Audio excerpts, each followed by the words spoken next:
everybody. It's Tuesday. It's vaguely noonish. I am Phil. See this? Fancy, huh? Everybody should go out and get a shirt made with your name on it. It's fun. This week, there's a ton of stuff to go through, so I'll try and keep it concise. And if I'm not, we'll do a bunch of random jump cut edits so that we can get it under in as least amount of time as possible. No, wait. Yeah.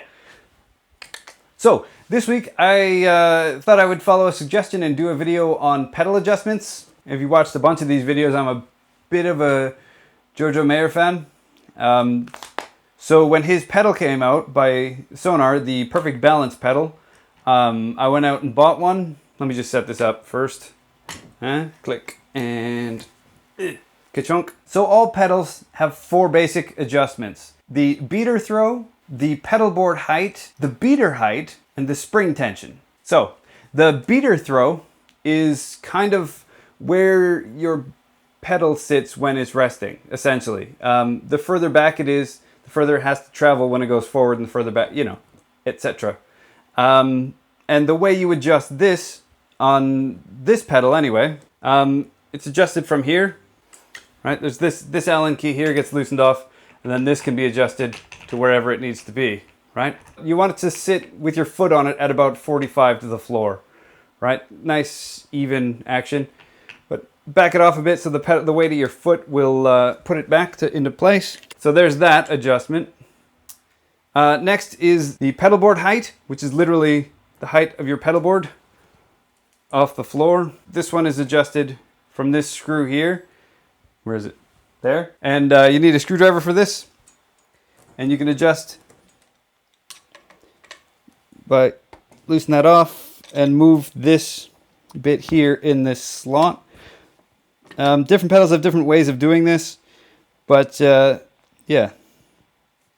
Personally, I like it a little bit behind, about a third of the way from the back. One of the things to think about with your pedal board adjustment, it's so strange. The pedal board height is kind of the opposite of how you sit. You know what I mean? Like, if you sit very high, you want your pedal board to be very low, and the opposite is also true. And the next, and actually, quite frankly, the easiest adjustment that you can make is where your beater sits in the cam itself. Like in this one, turn it back around again.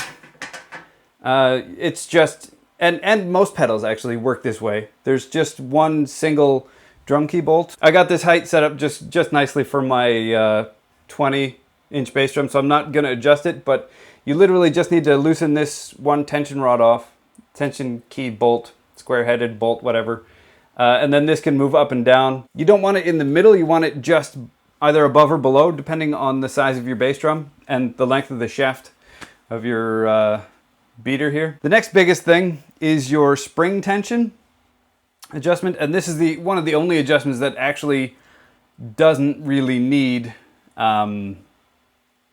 any tools or anything to fix.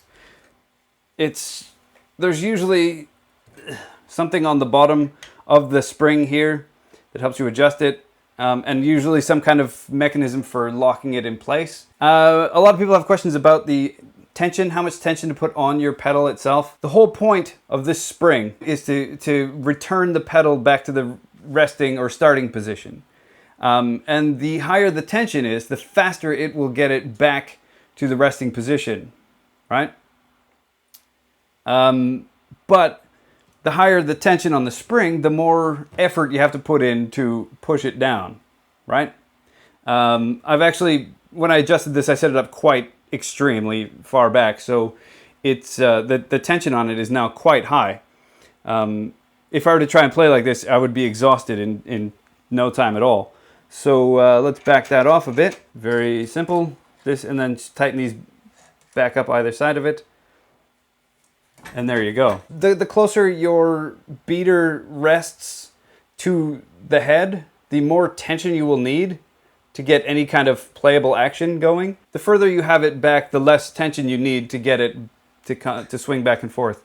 The thing with pedal adjustments is everything that you adjusts something else. It is a bit of a weird balancing act, and there is no real right and wrong. Your pedal adjustments are fairly easy to do. You don't really need to see a specialist or anybody about it, but certainly there are friends and people that you know, I'm sure, that could help you get this stuff sorted out if you're having a hard time with this. My pedal had a steel clip that went onto there and it was quite slick and came on and off quite easily. This brings me to kind of modifications you can do to your pedals, right? This is made by a company called Canopus out of Japan. It's called the Speed Star. It's relatively inexpensive. It actually rolls quicker and easier. Whereas before it was just a rounded piece of steel sitting on a post that worked fine, but it wasn't nearly as quick. Another very common mod is to take the stock beater out of your pedal and just chuck it in the bin. You know, save it as a backup, I suppose, would be a better idea. There are many pedals, many companies that make just the beaters. Danmar is one that I use personally. I've had this same, I don't know if you can see it there. It says Danmar USA right on it. I think they're from California. I'm not entirely sure. So most of their products are incredible. Their beaters in particular are fantastic. I've had this same beater for 12 years at least, and it's amazing. Yeah, I think that's about it for this week. I'll get this out of the way here.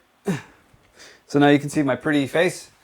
Like always, if you like what I'm doing, share, like, and subscribe. Share and like the video and subscribe to the channel. Yeah, don't forget to leave a comment. Tell me what you like, tell me what you don't like, make suggestions. Tell me to, you know, say whatever you need to say. I guess I'll see you next Tuesday. That's all. Bye.